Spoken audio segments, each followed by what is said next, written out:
इस प्रकार से महाराजा मनु की 3 पुत्रियों के वंश का किंचित वर्णन किया। उनका फिर एक पुत्र उत्तानपात, जिनकी 2 पत्नियां सुनीति सुरुचि। सुनीति का बहुत लंबे समय तक सुनीति के जीवन में संतान का न होना, इस कारण उन्होंने सुरुचि से विवाह कर लिया। और इन शब्दों से ही पता लगता है कि क्या हो गया होगा, राजा के जीवन में क्या हो गया होगा। नीति को त्याग कर रुचि के साथ जीवन बीत रहा है, नियमों को तिलांजलि देकर, नीति को की उपेक्षा करके, नियमों को शिथिल कर। सर्वाधिक शक्तिशाली वही होते हैं जो प्राकृतिक नियमों का, सिद्धांतों का, पर्व और परंपराओं का, मूल्यों का आदर करते हैं।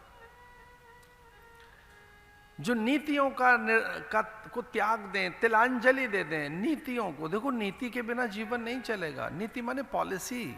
घर के लिए भी नीति कोई होती है, घर की नीति, युद्ध की नीति। युद्ध भी बिना नीति के नहीं जीता जा सकता। जो बिना नीति निर्धारण के, बिना व्यूह रचना किए, बिना कूटनीति के, व्यूह चक्र बनाए बिना, बल और सैनिकों का संयोजन किए बिना जो युद्ध करते हैं वो हार जाते हैं।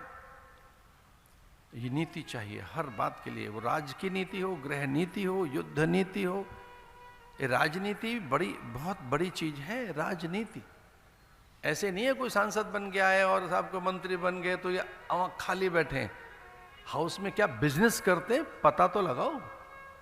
ये सब सांसद बन गए तो मौज ले रहे हैं, लड्डू खा रहे हैं। भैया नहीं, लड्डू नहीं खा रहे।